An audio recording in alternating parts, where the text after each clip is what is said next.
Thank you, Mr. Chairman. I'm on slide 4B. Mr. Wickham, one of the milestones associated with Fisker's loan was that it launched the Karma by February of 2011, and it failed to meet that milestone. Is that correct?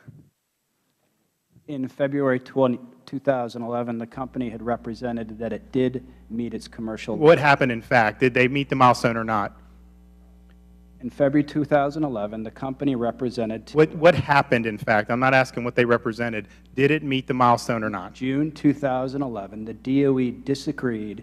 That's not my question. It's a simple yes or no answer. DOE disagreed. In February 2011, either commencement of commercial production of the Karma vehicle happened, in fact, or not. Based on your knowledge now, sitting here today, did it happen or did it not happen? We believe it did not happen, and therefore we took decisive action. Okay. Well, I appreciate I'm going to give you a chance to talk about that. I don't have limited time. Slide 4C. According to the DOE's corporate quarterly credit report, it appears that although Fisker did miss this milestone in February 2011 for launching the Karma, that the loan was not frozen for Fisker until June of 2011. Is that accurate? During that interim period, we did not have enough. Is it accurate, though? To determine that. Is it an accurate statement? At that point in time, we acquired the best available information to make that determination. Is what I stated true or not true? Can you restate your question? Yes.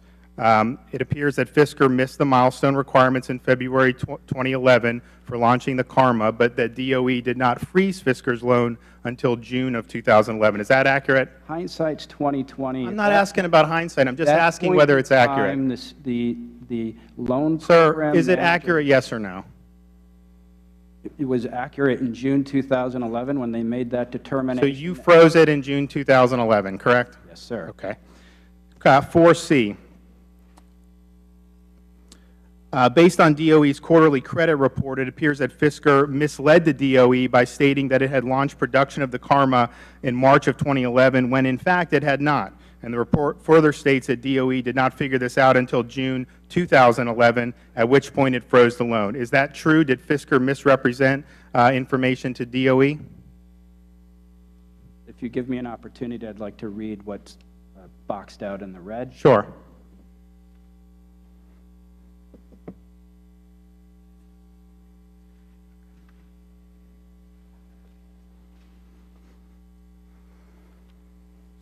Thank you.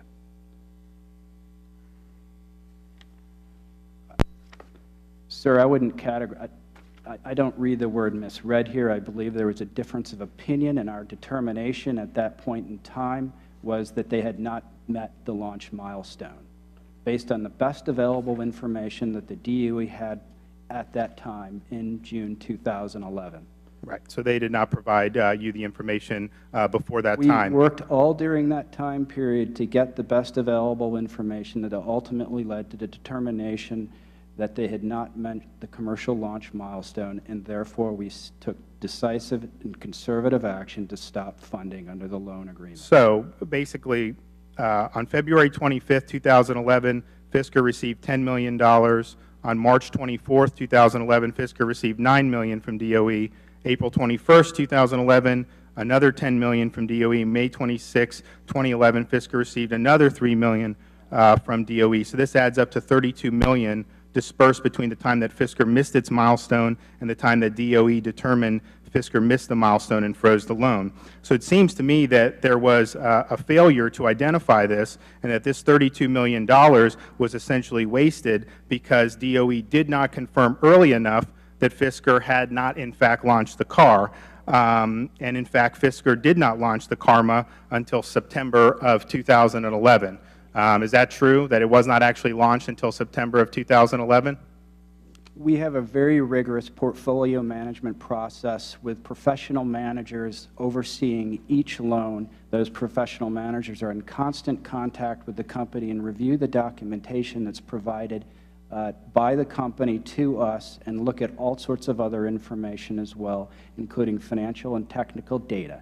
At the point in time when the company requested loan advances and certified against those loan advances, we reviewed that information and made loan advances against that.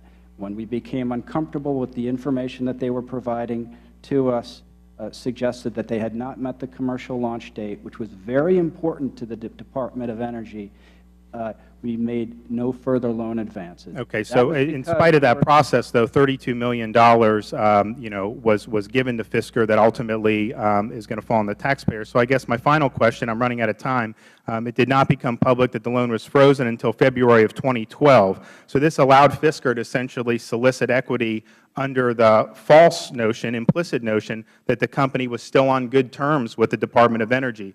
So after the DOE froze Fisker's loan in June of 2011, why did the DOE not make this public? If the taxpayer was in fact on the hook, don't you think that they had a right to know that the loan was not going smoothly?